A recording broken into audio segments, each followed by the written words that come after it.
Assalamualaikum warahmatullahi wabarakatuh. Perkenalkan kami dari kelompok 3 dalam mata kuliah Perpajakan Internasional kelas 5E akan mempresentasikan materi terkait perkembangan Control Foreign Corporation atau CFC rules di Indonesia dalam upaya mengamankan penerimaan negara dari sektor pajak. Di sini kami yang beranggotakan, saya sendiri Kirana Patricia Putri dan ketiga rekan saya M. Ardiansyah Adiwardana, Dila Damar dan Eka Dia Sapitri.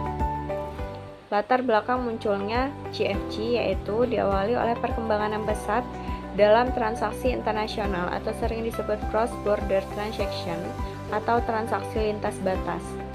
Dalam memasuki era perdagangan yang bebas, banyak perusahaan multinasional yang melakukan aktivitas secara global dengan cara memperluas aktivitas bisnisnya dan berinteraksi lebih lanjut di dalam pasar asing.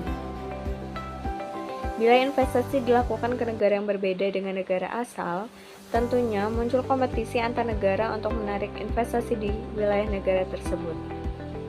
Di banyak negara, tujuan investasi sebagai penghematan pajak yang ditujukan untuk menarik investasi lebih jauh. Operasi pada penghindaran pajak yang melibatkan skema CFC merupakan aktivitas pengalihan pengakuan penghasilan dari sumber modal yang berasal dari luar negeri, khususnya dari negara-negara tax haven untuk tidak dikenakan pajak di dalam negeri. Skema ini memungkinkan perusahaan untuk menunda pengakuan pendapatan dari modal yang berasal dari luar negeri, terutama yang beroperasi di negara-negara dengan pajak rendah atau tax havens, sehingga mengurangi kewajiban pajak domestik mereka. Selanjutnya, CFC rules di Indonesia. Sejak banyak perusahaan memutuskan untuk menggunakan praktik penghindaran pajak, pada akhirnya mempengaruhi pendapatan negara yang berasal dari pajak. Tidak hanya di negara lain, di negara Indonesia ini merupakan hal yang cukup serius dan telah disusun di mana pajak merupakan salah satu pendapatan negara dan setiap tahunnya selalu ditarikkan untuk lebih dari tahun sebelumnya. Sehingga setiap negara, termasuk Indonesia, mengeluarkan aturan untuk menangkal praktik penghindaran pajak tersebut, khususnya praktik penghindaran pajak melalui skema Control Foreign Corporation atau yang sering disebut CFC rules. Dalam hal ini, CFC rules dikenakan kepada wajib pajak dalam negeri yang secara langsung dan tidak langsung menguasai wajib pajak di luar negeri, di mana yang dipajaki adalah laba CFC yang belum dibagikan kepada pemegang saham. Selain itu, kepemilikan saham terhadap wajib pajak luar negeri harus melebihi batas minimum yang ditetapkan. Dengan demikian, wajib pajak dalam negeri memiliki pengaruh untuk menunda pembagian laba tersebut.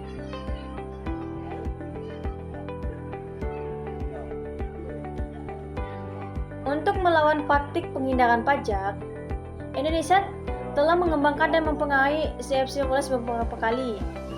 Tujuan utama dari peraturan ini adalah untuk menutup celah yang ada dalam sistem perpajakan dan memastikan bahwa pendapatan pajak yang seharusnya diterima negara tidak hilang akibat penghindaran pajak.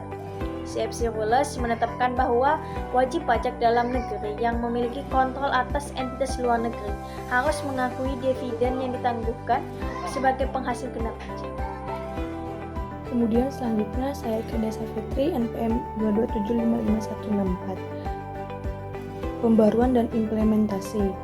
Dalam perkembangan selanjutnya, upaya yang digunakan untuk merangkal praktek penghindaran pajak melalui CFC, pemerintah Indonesia telah menerbitkan 3 regulasi keputusan Menteri Keuangan atau KMK.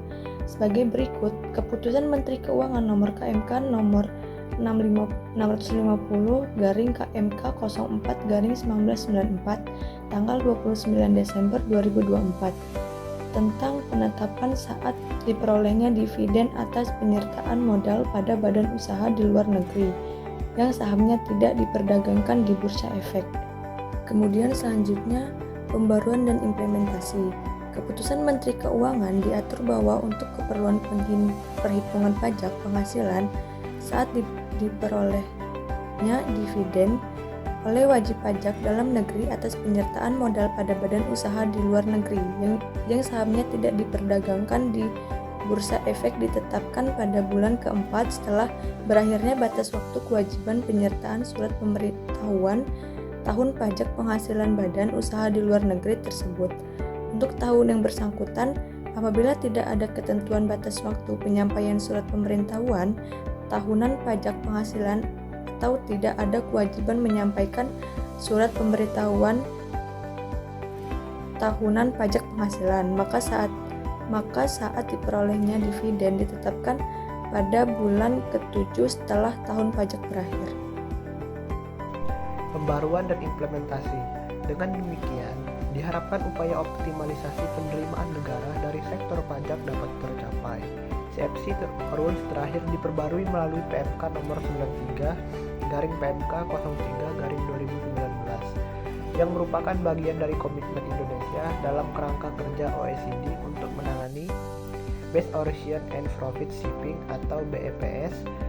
Meskipun peraturan ini bertujuan untuk memperkuat ketentuan anti penghindaran pajak, masih terdapat tantangan dalam implementasinya, termasuk perbedaan interpretasi antara pemerintah dan wajib pajak. Perkembangan Central Foreign Corporation atau CFC Rules ini di Indonesia berfokus pada upaya yang mengamankan penerimaan negara dari sektor pajak dengan mengatasi penghindaran pajak oleh perusahaan multinasional. Kemudian kesimpulan, CFC Rules ini memiliki kelebihan, yaitu di samping tidak adanya batasan negara tempat entitas luar negara berada.